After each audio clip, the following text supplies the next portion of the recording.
Story 1: The Abandoned Campground. This happened in late August of 2017. Me and three of my closest friends, Ethan, Kyle, and Sarah, decided to spend the last weekend of summer at an old state park in northern Michigan. It used to be a popular campground back in the 90s, but most of it had been shut down after a series of accidents a few years earlier. We weren't supposed to be there. But Ethan, who was always the adventurous one, said he knew a way in. We packed tents, sleeping bags, and just enough food and beer for one night. The whole idea was one last summer memory before life got serious again. When we arrived, the place looked completely deserted. The wooden welcome sign was rotting and falling apart, and the gravel road was cracked with weeds growing through it. The parking lot had broken light posts, and the ranger station was boarded up. Still, there was something exciting about being in a place we weren't supposed to be. We walked about half a mile down a trail until we reached the old campsites. Most of the picnic tables were rotting, and fire pits were filled with weeds. There were small bathrooms with doors that had been ripped off the hinges, and graffiti everywhere. It was creepy, sure, but it also felt like the perfect place to drink, tell stories, and just be kids one last time before the semester started. We set up our tents near a clearing by the woods. The sun was already setting, so the sky had that orange glow, and the forest shadows stretched long across the ground. While Kyle started a fire, Sarah pulled out her phone to record the place for Snapchat. And that's when she noticed something strange. Farther down the trail, half hidden by trees, was a small wooden cabin. The others hadn't noticed it before. It looked abandoned like everything else, but different. The windows were covered in dust, but inside we could see toys. Small stuffed animals, dolls, and even a rocking horse. Sarah thought it was cute, but the rest of us felt uneasy. Still, curiosity got the best of us. Ethan pushed open the creaky door, and the smell of mildew and rot hit us immediately. Inside were broken children's toys scattered across the floor. On the wall, there were old posters of cartoon characters, peeling from the dampness. What disturbed me the most was the row of 4 small beds lined up against the far wall, like it had once been a children's bunkhouse. It felt wrong. Kyle muttered, "This place is giving me bad vibes." But Sarah laughed it off and sat on one of the beds, pretending to tell a ghost story for her Snapchat. We all laughed nervously and left the cabin, trying not to think about it. We went back to the clearing, started the fire, and spent the next few hours drinking and joking around. By midnight, the woods were completely silent except for the crackle of the fire. That's when Ethan said he heard something. A laugh. We all froze.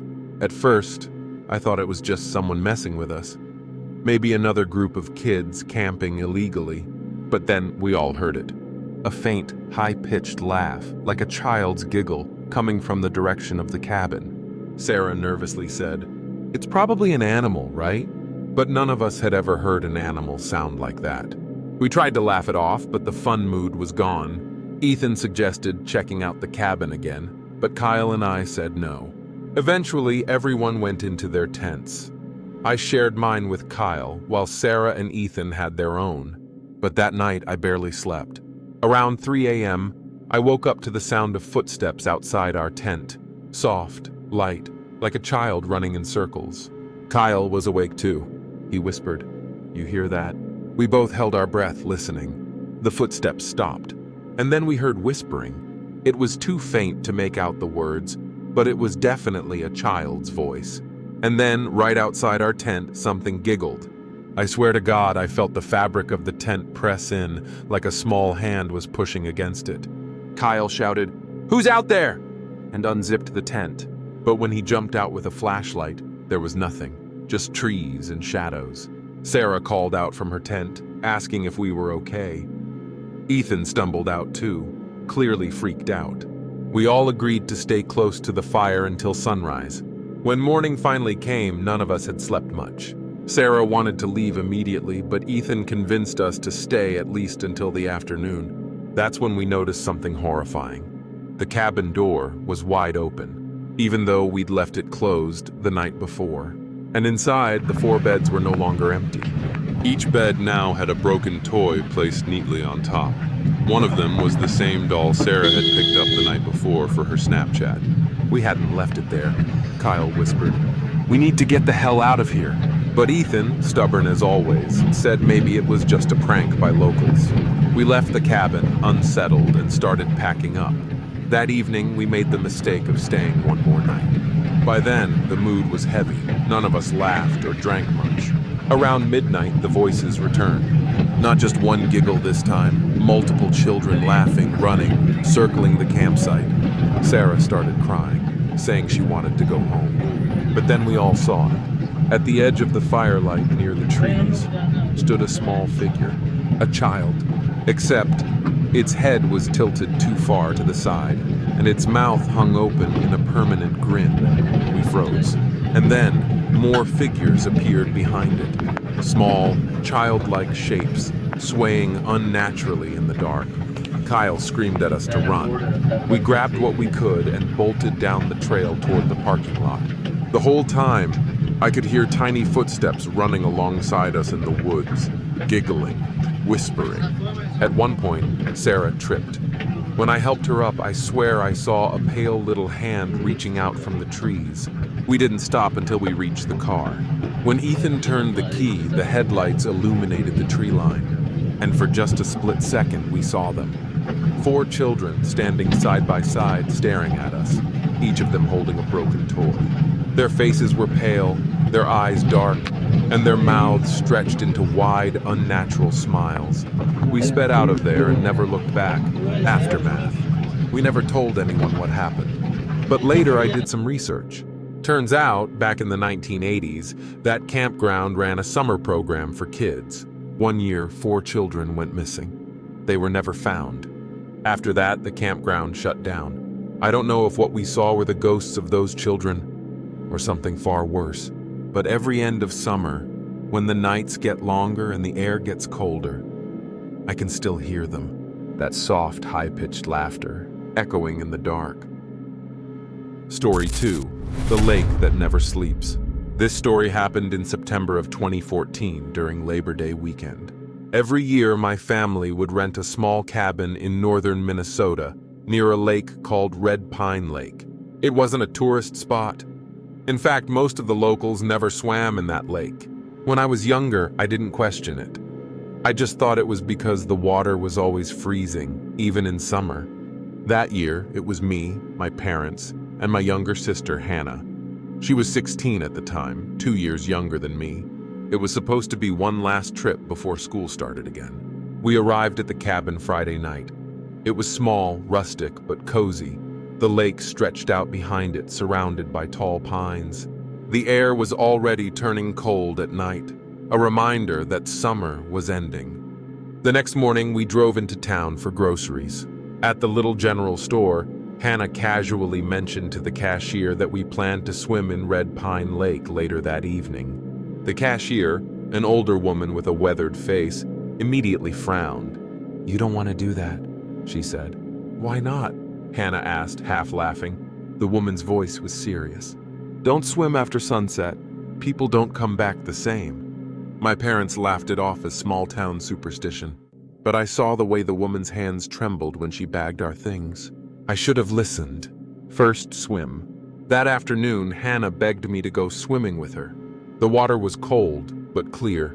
Sunlight sparkled on the surface. We swam out toward the dock that stretched into the middle of the lake. Everything was peaceful.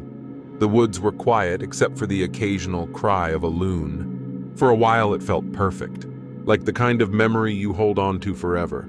But then Hannah said something that unsettled me. "Do you ever feel like someone's watching us?" I looked around. The lake was empty, the woods still. I told her she was just spooking herself. We swam back before dinner, laughing and shivering from the cold. But that night, Hannah didn't sleep well. The next evening, right before sunset, Hannah insisted we go swimming again. My parents were grilling outside and told us to be back before dark. We walked down to the dock. The sky was painted orange and purple, the water smooth as glass. The air felt colder than the day before. We dove in. At first it was fun. splashing, racing to the dock. But then, as the sun dipped below the trees, the water seemed to grow heavier, quieter. I noticed Hannah staring out toward the far side of the lake. "What is it?" I asked. She squinted. "I thought I saw someone standing by the trees." I looked but saw nothing, just shadows. We swam back toward the dock. That's when Hannah suddenly gasped. Something had brushed against her leg. At first I thought it was a fish, but then I felt it too. Something smooth but strong, wrapping briefly around my ankle before letting go. We scrambled onto the dock, breathing hard. I told her it was probably just weeds, but when I looked down, the water below us was completely clear. No weeds, nothing. The next day, my parents drove into town for supplies, leaving me and Hannah at the cabin. By late afternoon, Hannah said she wanted to swim one last time before we left. I was tired and told her I'd watch from the dock. She laughed, called me lazy, and dove in. For a while she swam back and forth, calling for me to time her laps. The sun was setting, the air cooling, and then, halfway across the lake, she suddenly stopped. She treaded water for a second, looking confused. "Are you okay?" I called out. She didn't answer. Then in a heartbeat she was pulled under. I jumped up, screaming her name.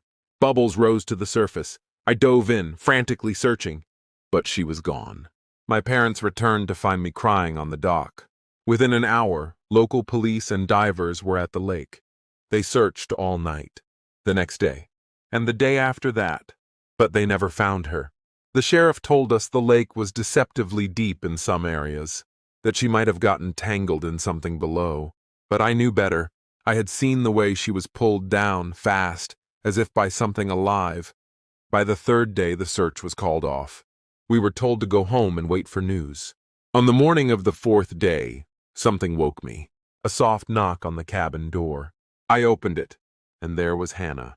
She was standing barefoot on the porch, dripping wet. Her skin was pale, her eyes darker than I remembered. She smiled faintly. "I told you I'd come back." My parents rushed to her, crying, hugging her. But when I touched her arm, her skin was ice cold, and there was a faint smell like lake water and rot. That night she barely spoke. She just sat at the table, staring out the window toward the lake. Over the next 2 days, Hannah grew stranger. She barely ate. She avoided the sunlight. At night, I heard her whispering in her room, as if talking to someone. Once I peeked inside. She was sitting on the floor, staring at a bowl of lake water she had brought in, murmuring softly. When I asked her what she was doing, she smiled in a way that wasn't her smile. "They don't like it when you watch." That was the last time I slept in the same room as her. Final night. On our last night at the cabin, I woke up to the sound of the front door creaking open. I got up and looked outside. Hannah was walking slowly toward the dock. The moonlight reflected off her pale skin. I followed her, calling her name, but she didn't turn around. At the end of the dock, she stopped and whispered something I'll never forget. "They're waiting for me." And then she stepped into the water, without splashing, without resistance. The lake seemed to open up and take her in. The ripples faded. The water went still, and she was gone. Aftermath. We reported her missing again, but this time, there was no body to search for. Locals whispered that she had become one of them. That Red Pine Lake doesn't take people, it keeps them. Even now, years later, I sometimes dream about her.